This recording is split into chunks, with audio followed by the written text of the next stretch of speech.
I would not use again. So if you hold again, and you come live with the 8, and she is reacting in the same way. In other words, if you feel you have to reprimand, you have to have already a sharper reprimand, because you don't want to give the same reprimand 2 times. Oh, even that. She's not taking that seriously. Hold again.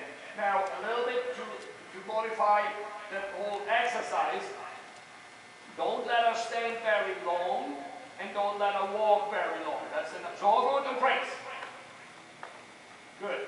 And let her stand again, and she doesn't think like the job is done. So all brace. Good. And I'm handling this now a little bit as if you've never heard about it, and logically I know you know, but that is the question. Okay, that Nikki can see that too. So the point is, in the moment when you let her stand, you make sure you are not giving aid, that leg is relaxed. That's very important. Number 2, as I said, for you in that case now already, you don't want to let her stand long. Why? Because logically when they stand a while, the mind wanders off. You also don't want to let her walk long, because the same thing. You know, in the first couple of steps, she still is busy with saying, okay, so I have to walk. After 20 steps, the mind is wandering off. So there is exactly a certain time window where you want to bring the horse back, where you want to let the horse stand, how short you want to let the horse stand. After a while, it can be a little longer to seduce her a little bit. But in the beginning, it is exactly a time frame. And look, our main thing we watch are the ears. When those ears are going forward, that's already where the horse's mind wanders. So in that moment, if I'm with a horse like her, if I see the ears going forward, I already reprimand her. And to make that also clear, from reprimand, we don't want the same response that we would want from the 8. While from the 8, we would be happy if she immediately is determined and just steps forward. Reprimanding the horse should not cause or create that she just goes forward. The reprimand is then right when she jumps forward. Because what do you want with the reprimand? That the horse says, oh my gosh, is the devil behind me or what's happening? Only through this, if I say it a little strong, is it likely that she says the next time, oh, I don't want to be reprimanded anymore, so I better figure out what you want from her. And if the horse only from the reprimand says, okay, I know, then we substitute the aid to the reprimand. Raise and bring her back.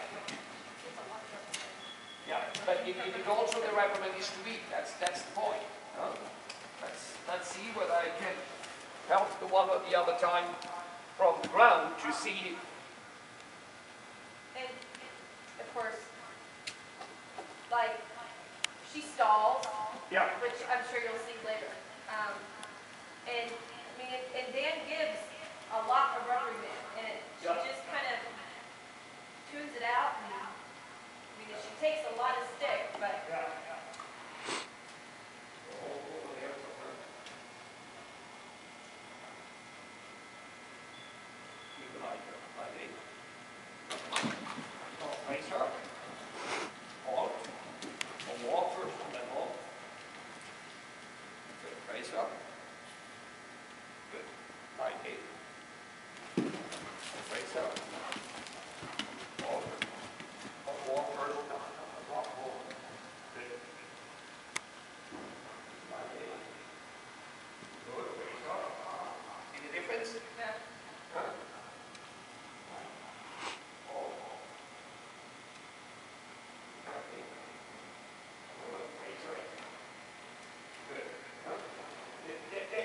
Even when the reprimand, I mean, I know some horses do different when somebody is from the ground. But the point is literally that with those kind of horses, you need to go a couple of times overboard. And when they have such a threshold where they say, oh, I don't care about it. Huh? So in that moment where they don't care about it anymore, the whole part of the reprimand is basically lost. Yeah? So, and you need logically as soon the slightest change comes. First of all, in your lunging, you need already in the lunging a little bit type of in-hand work. That's already something you can do a little bit. Now we're going to close this, you go to the wall, you know, keep having a little sharp with the whip until you feel you get more reaction. You let it quickly stop in front and stuff like this. When you got on the horse, you immediately show the same reaction. Okay, good. So stay in the trot, and immediately the same thing. Come one time light and prepare yourself that you are not giving a reprimand if you need a reprimand. If she goes to race her, if you also don't fall in the trap, that because you're reprimanding, you suddenly would reprimand immediately, even when she actually goes forward. She must feel the difference if she has no chance. If she's saying, well, I don't have a chance, whatever I do is wrong, I get reprimand. That's not what you want. You want to make it clear for her between a reaction, praise, or reprimand. Good. Ready to tempo back already again, and it's not too long the same. And as soon as she comes back, then come one time with the leg. On race. Bring the tempo back already. That's if we want to go back to the walk, and then you come with it. Good. So, yes. Bring the tempo back, and touch slightly with the leg. Good. And walk. And trot. Fighting. Oh, yes. Good. And walk.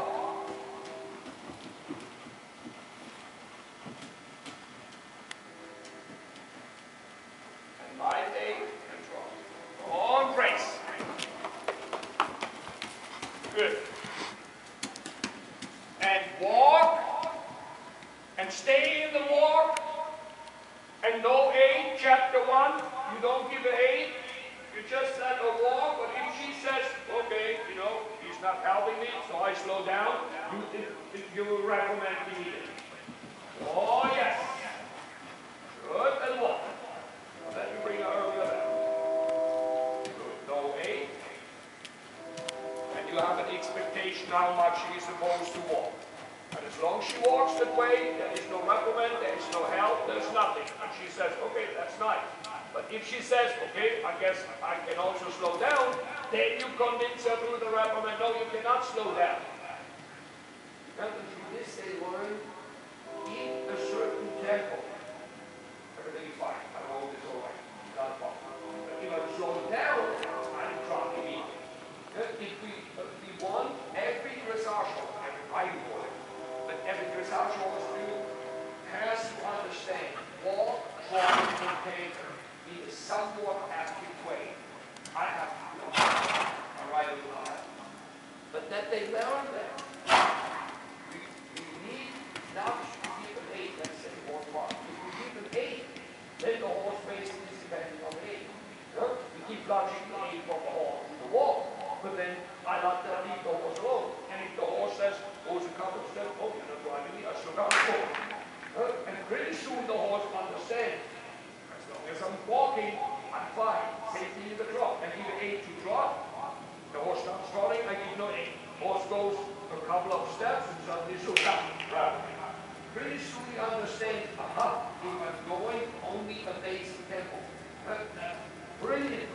For brilliant, we have to give an 8. We have to help. But just for the best way to understand it is in the camera. Because most of the horses, how many times do they break? Over and over. Some horses half around can and they break already. So that it shows in the trot most of the time they don't break the whole trot or the whole walk, they don't really stop. But in the canter, most of the horses they go around or 2 rounds, you get freshly good and more, but in general they think of the canter, you do this one time and then you break it. That then shows the rider has not understood to bring across you canter on your own until I say something. Now imagine the cowboy would throw out on the ranch together, would have to do every kind of strike. Then, after 1 hour, Huh? And I see it changing with her work, like Exactly. even in the truck. Exactly. That And this to is keep her engaged. exactly. That's well, it's just that to do that change, she has to pay more attention. And you saw the other horse that kept that he was lazy too, but when he understood what he had to do, that even with the light gate jumping became that he was not meant. That was made them so attentive that he was left in a couple of days that might also not be necessary. But if you have in the same tempo with those type of horses, too much that their mind is immediately gone, they immediately slow down. Then you just, in addition, do more frequently something different. And what I, especially in that early stage, would suggest is that if you have the situation where you say, Michael, even if I want to give her a minute, a rest in the walk, I have to recommend because she just does not do it on her own. Then, as the rest period, let her home instead of walk. Because she's a horse, she cannot make anything wrong.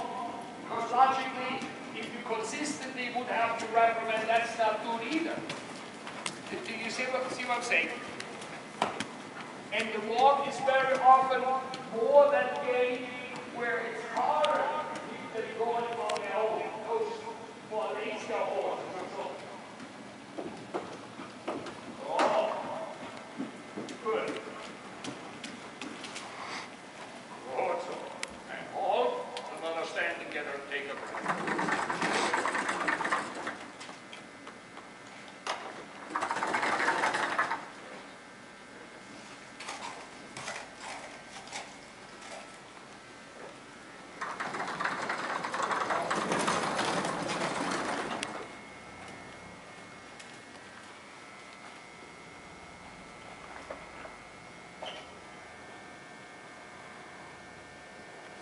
As the next step, for example, I would go a little bit into a turn on forehand.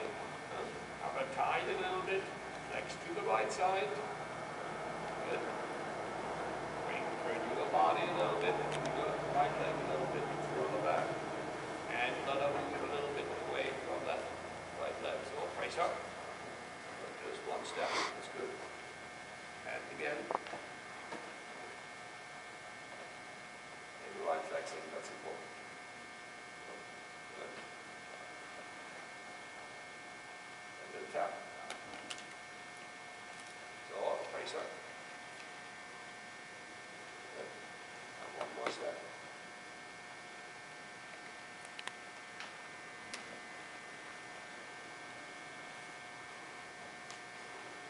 4 steps forward and hold again.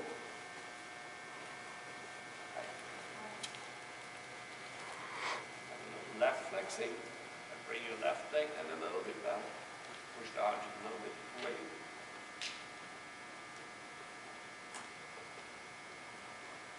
Good, brace up. Good. Good, same thing again. Go, brace up. Yeah, good. 4 steps forward.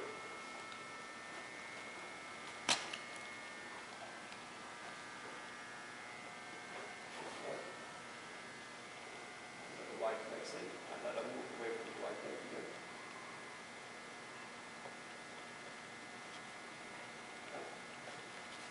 Oh, good, brace her. How about it? Good, again.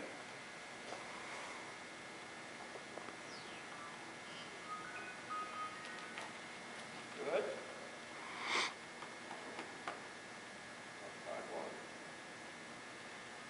Right leg back.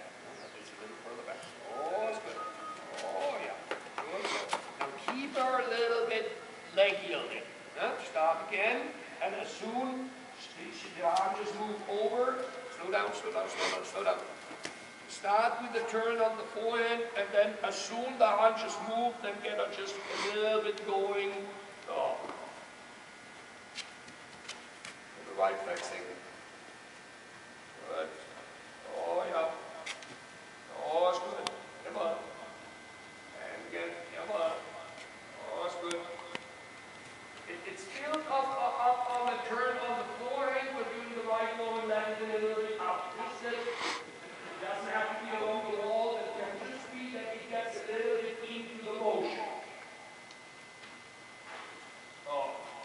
straight shoulder for that, that you don't have to operate in that way, that the range is short enough that you can either stabilize or relax the arm a little bit. And a little bit reflexing the positioning.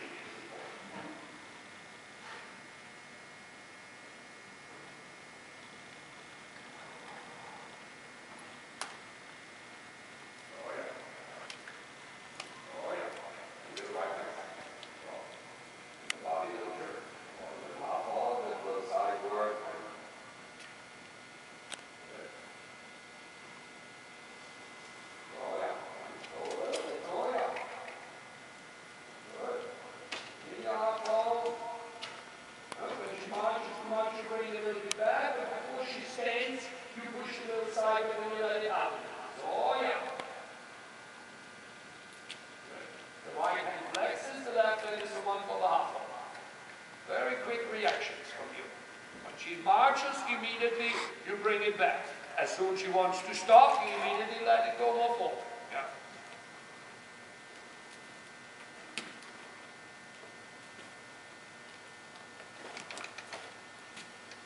Quite flexible. From the hand, more precise. That you that in between, that is to feel a little bit, that's a little bit positioning, that's letting it a little bit out. You need to half fold a little bit more. Yeah, good so.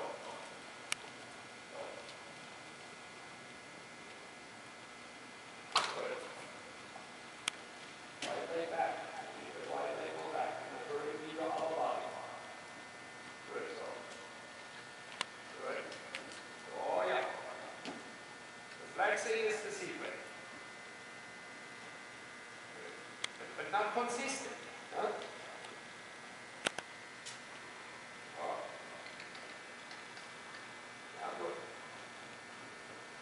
Too many steps forward. Already earlier, very quick reaction. It's basically every step is a different situation. The one step she makes you feel already, oh, she goes too much forward, you already bring it a little bit back. Here she stops already, you let her forward again. Earlier reaction. Oh. Good. Oh, come on. Good so. Good so. Come on, outside way. Stop for it.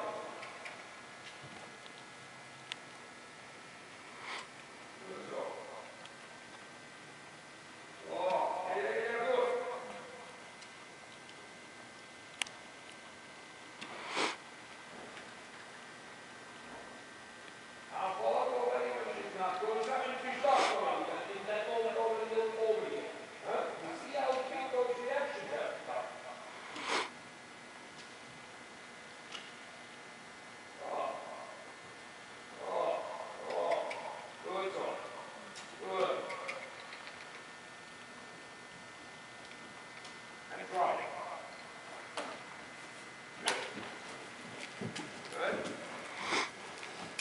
And think you will start making a thing. You take a little bit inside flexing, inside leg already a little bit on. Your upper body turns already a little bit. Keep the inside eye on. And bring her a little bit back. At that moment you push a little side. If she holds too much, relax the arm a little bit.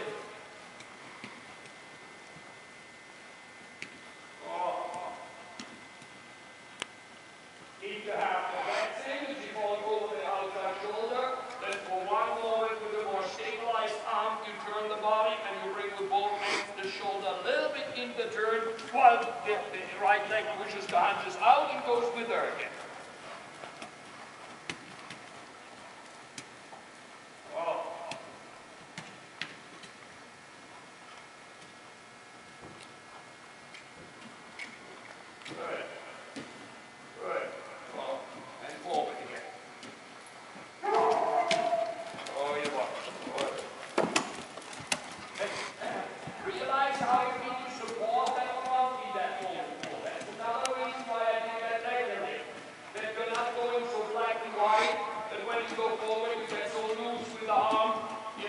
were not loose with the rein, but loose with the arm, so that it wasn't too much. When you think about, well, in the next month I might have to do a leg lifting again, then you are making that in smaller steps. You keep a little bit to get forward, but you're not giving so much when you think like, oh, from here I could not get into leg lifting. It's already so free that I couldn't do that. Or when she curls up here, you come earlier with the driving aid already. Well, when she curls up, it's harder to get the leg lifting.